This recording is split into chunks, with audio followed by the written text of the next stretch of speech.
нимаи имрӯз даври муқаддамотии чемпионати ҷаҳон оид ба ҷудо миёни ҷавонон ки дар шаҳри Олбияи Италия ҷараён дорад дар вазнҳои 78 ҷамъи 78 килограмм миёни занон ва 100 ва ҷамъи 100 килограмм миёни мардон баргузор шуд. Дар рӯзи охирин Тоҷикистонро дар вазни 100 килограмм Эмомризо Анварзода ва Мансур Раҳмон муаррифӣ карданд.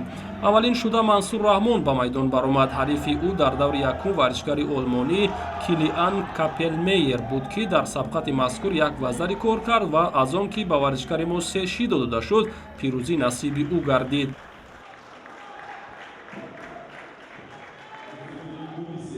паҳлавони дигари мо Эмомризо Анварзода дар даври якум бар муқобили намояндаи Тунис Бенҷарус Коусей ба татами баромад. Дар дақиқаҳои охири ин рақобат ҳарифи Эмомризо бо иҷрои усули Осайкоми пирӯз шуд ва ҳамин тариқ варзишгари мо аз идомаи мубориза барои дарёфти медал бенасиб монд.